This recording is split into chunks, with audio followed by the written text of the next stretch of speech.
বন্ধুরা, সুপ্রভাত। কেমন আছো তোমরা সবাই? আশা করছি তোমরা সবাই খুব ভালো আছো, আর আমিও বেশ ভালো আছি। আমি সোমা, আর আমার ছোট্ট একটি চ্যানেল শখের পরিবারের নতুন একটি ভিডিওতে তোমাদের সকল বন্ধুকে জানাচ্ছি অনেক অনেক স্বাগত আর অনেক অনেক ভালোবাসা। আজকের বারটি হলো শুক্রবার, আর ঘড়িতে এখন সময় সকাল 11টা।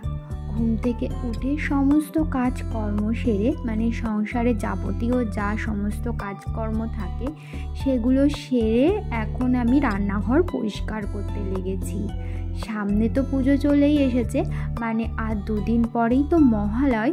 তো মহালয়ের আগেই না এই ঝুল ঝাড়াঝাড়ির কাজ সম্পূর্ণটা সেরে ফেলার চেষ্টা করছি, কারণ শুনেছি মহালয়ের পরে নাকি আর ঝুল ঝাড়তে নেই। মহালয়ের আগে যতটুকু যা করার করে নিতে হয়। আজকে রান্নাঘরের ঝুলটা ঝাড়বো, তো সেই কারণে রান্নাঘরে যা যা ছিল সমস্ত কিছু আমি কিন্তু সরিয়ে নিলাম, কারণ ঝুল ঝাড়লে তো উপর থেকে ধুলো বালি সমস্ত কিছু পড়বে নিচে, তো সেই কারণে আর কি। তো দেখতেই পাচ্ছ আমাদের রান্নাঘরটা এখনও যেহেতু কমপ্লিট করানো নেই, আর প্লাস্টার করা, রঙও করা নেই, তো সেই কারণে না পুরো কালি কালি হয়ে গেছে। আর প্লাস্টারের উপরে না কালি পড়লে এই কালি আর সহজে উঠতে চায় না, সহজে কি আর উঠতেই চায় না। ওই যেই কালো কালো দাগগুলো দেখলে ওগুলো কিন্তু আর উঠবেই না, যতদিন না ওখানে রং করা হবে ততদিন আর কি।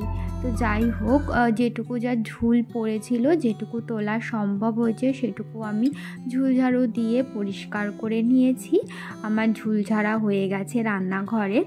আর রান্নাঘরের ঝুলটা ঝাড়তে না খুব বেশি সময় লাগেনি, কারণ রান্নাঘরটা তো ছোট, তো সেই কারণে আর ঝুল ঝাড়ার পর এখন আমি রান্নাঘরের দুটো জানলা আছে, সেই জানলাগুলোই কিন্তু পরিষ্কার করে নেব। একটা জানলা পরিষ্কার করেছি, আর একটা জানলা পরিষ্কার করতে বাকি রয়েছে। ঝুল যেহেতু ঝেড়েছি, তো উপর থেকে অনেক ধুলোবালি নিচে পড়েছে। তো এই যে আমাদের না রান্নাঘরে শুধুমাত্র এই কাউন্টারটাই করা হয়েছে, মানে কাউন্টারেই শুধুমাত্র পাথর বসানো হয়েছে, আর কোনো কিছুই কিন্তু এখনও কমপ্লিট হয়নি। তো এই তো কাউন্টারের উপরে প্রচণ্ড পরিমাণে ধুলোবালি পড়েছে, সেগুলোই না আগে আমি একটা ঝাড়ু দিয়ে ঝেড়ে নিচ্ছিলাম, তারপরে মুছবো আর কি। সার্ফ দিয়ে ভালো করে মুছতে হবে। আজকে রান্নাঘর সম্পূর্ণটা পরিষ্কার করব না, আজকে অর্ধেকটা করব আর কালকে অর্ধেকটা করব। সম্পূর্ণ রান্নাঘর পরিষ্কার করতে গেলে আজকে তো অনেক টাইম লেগে যাবে, আর অত টাইম আমার হাতে নেই।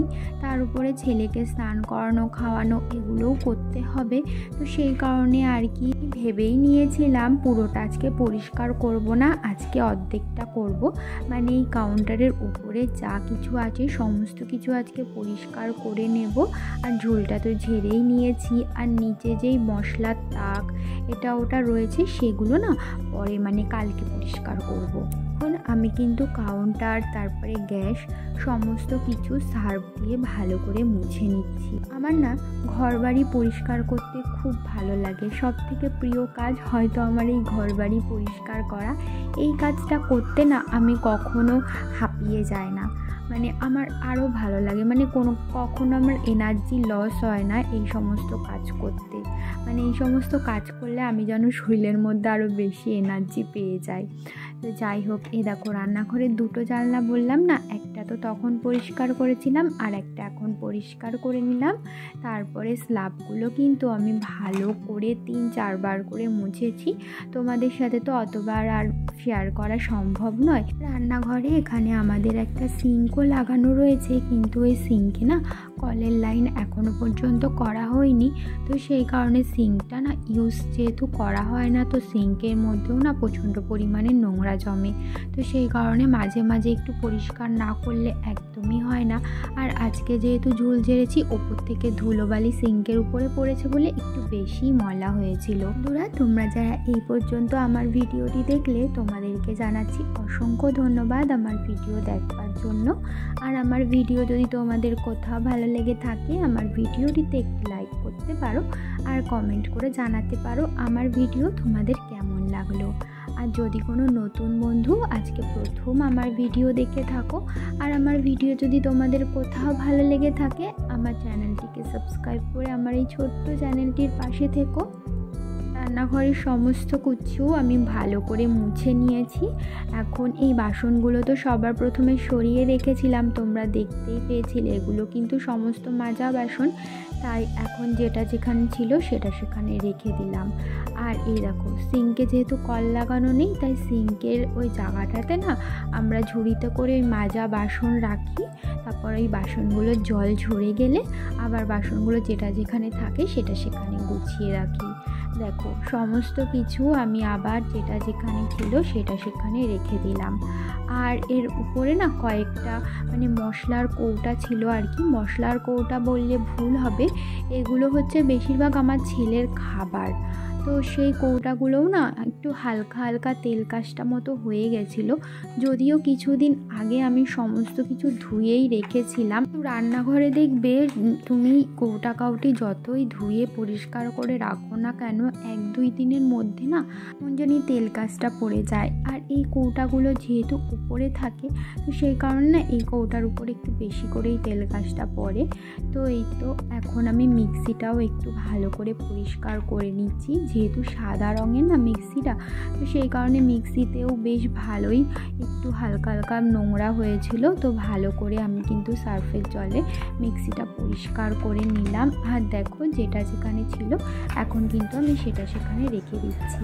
আর এই গ্যাসের সামনে আমাদের যেই জানলাটা আছে, এই জানলাটার এখানে না একটা কাগজ পেতে রাখি, সেই কাগজটা না 2 দিন অন্তর অন্তর আবার তেল কাজটা হয়ে যায়, যেহেতু রান্না বান্না করা হয় ওই তেল কাজটাগুলো গিয়ে পড়ে, আর কাগজগুলো একটু মাঝে মাঝে না পাল্টে দিলে হয় না। আজকে যেহেতু রান্নাঘর পরিষ্কার করলাম, তাই ওই আগের কাগজটা তুলে ফেলে দিয়েছি, আবার নতুন একটা কাগজ সাইজ মতো কেটে ওই জানলার ওখানে কিন্তু আমি পেতে দিয়েছি। আর একটা জানলা দেখলে ওই জানলাটার উপরে মেন আমার ছেলের খাবারের কৌটা কাউটি থাকে, যেমন সুজি, মিশ্রি, ছাতু, এই নানান রকমের খাবার, আর একটা ডালের কৌটাও রাখা হয়। রান্নাঘর আমার পরিষ্কার করা হয়ে গেছে, আজকে 40% পরিষ্কার করেছি, 100%-এর মতো 40% করলাম। কালকে আরও বেশি কাজ রয়েছে। কালকে কি করব সেটা তো তোমরা কালকের ভিডিওতে অবশ্যই দেখতে পারবে। আর এই দেখো, এই কৌটা কাউটিগুলো খালি হয়ে গেছিলো, তাই এগুলো ভালো করে ধুয়ে এখন উপর দিয়ে রেখে দিচ্ছি।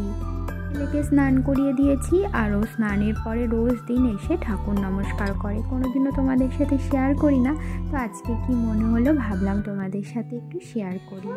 তো ওকে আমি খাইয়েও দিয়েছি, তারপরে এখন তোমাদেরকে চলো দেখিয়ে দিই আমি রান্নাঘরের উপর পোর্শনটা কীভাবে পরিষ্কার করলাম। তো এই যে দেখো, বেশ কিন্তু ভালোই লাগছিল পরিষ্কার করার পর। কালকে যখন রান্নাঘর সম্পূর্ণটা পরিষ্কার করব তখন তো আরও বেশি ভালো লাগবে। দেখো, গ্যাস সমস্ত কিছু মুছে আমি কিন্তু একদমই টিপটপ করে নিয়েছি। আর জানলায় যেই কাপড়গুলো দেখছো না মেলা, ওগুলো রান্নাঘরেরই আর কি কাপড়, সেগুলো ভালো করে সার্ফের জলে ধুয়ে জানলায় মেলে দিয়েছি। দুই পাশে রয়েছে ভাত, তরকারি, দুধ, যেগুলো রান্না করা হয় সেগুলো এই পাশে রাখা হয়। আর দেখো, ওপরটা কিন্তু যা ঝুল পড়েছিল সমস্ত কিছু আমি পরিষ্কার করে নিয়েছি। আর ওইদিকে যেই কালো কালো দাগটা দেখলে, ওটা না উঠবে না রং না করলে, ওটা আমি অনেক তোলার চেষ্টা করেছি। আগেও একদিন ঝুল ঝেড়েছিলাম, সেদিনও ওঠেনি, আজকেও কিন্তু ওঠেনি। ওদিকে তো আমি রান্নাঘর পরিষ্কার করছিলাম, আর এদিকে দেখতে পাচ্ছ আমার ঘরের অবস্থা। এত বেলা হলো, আজকে এখনও বিছানাটা তোলা হয়নি। আসলে আমার ঘরটা যেহেতু নিচে না, আর বারবার উপর নিচ করতে সত্যি কথা বলতে আমার একদমই ভালো লাগে না। আর রান্নাঘরটার সমস্ত কিছু উপরে, বুঝলে। এবার আমি তো যখন উপরে গেছিলাম তখন ছেলে ঘুমাচ্ছিল, তারপরে হাজব্যান্ডও শুয়েছিল। তো তারপরে না আমি আর নিচে আসার সময়ই পাইনি, ওরা তো অনেকক্ষণই উঠেছে, আর আমি বিছানাটা তোলারও সময় পাইনি। তো এখন রান্নাঘর পরিষ্কার করে এসে না দেখছি বিছানাটা তোলা হয়নি। আসলে আমি নিজেও ভুলে গেছিলাম যে বিছানাটা তোলা হয়নি, তাই কি করব, আজকে একটু বেলাই হয়ে গেল বিছানা তুলতে। তো এখন বিছানা তুলে দিলাম, আর ঘড়ির কাঁটা এখন বলছে দুপুর ওই 1:30টা মতো। এখন ছেলেকে ঘুম পাড়াবো আর আমিও শোবো। তাহলে চলো বন্ধুরা, আজকের মতো ভিডিওটা এই পর্যন্তই রাখছি, আবারও দেখা হবে পরবর্তী ভিডিওতে।